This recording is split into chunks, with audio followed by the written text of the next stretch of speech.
बैठे ने। उस तो बाद शाख उन्हें फिट कर दिते हैं। शाख उन्हें इंज कमाल किते तुहानूं मैं की दसां, मिस्त्री बड़ा यार कमाल है। मेरे 8000 का नुकसा सी उस फ्री अस ठीक कर दिते हैं। ठीक है, उस तो बाद असी चले वणी के तर, उत्थे अज एक छोटा सारा फंक्शन है, अल मक्का मैरिज हाल।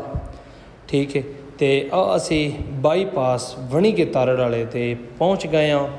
ठीक है, तो उस तो बाद असी पहुँचे मक्का मैरिज हाल दे विच। अब्दुल्ला साहब ने नाल उस्मान तरड़ साहब ने, ये तो असी बचपन के दोस्त हाँ, कट्ठे पढ़ते रहे मदरसे।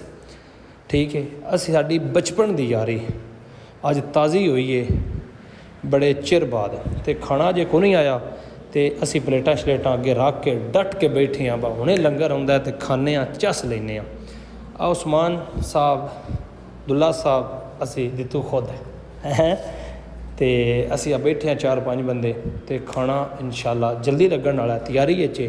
तो अज यार एक नवी मास्टर 7 अप मिली है। ठीक है, लैमन यार कमाल बोतल है, मैं तो पीती, इहदी चस आई, खिलाफत कोला आ रही है। तो उस तो बाद आ गया जी गोश्त। असां तो अपनी प्लेट ले भर, दूजियां भी आपो अपनी लिया बोर्ड, लेकिन डोंगा मुक गया पिछों लियाउण गैर। ये ना समझा जे ये वो चीज़ आई जिंदे नाल गुलन वाली, लेकिन साढ़े तो नहीं गुली, तो असां क्या कपड़े खराब हो जाने। शहरयार साहब ने जिन्हां दी बेटे दा सी। ठीक है, अल मक्का मैरिज हाल वणी के तार।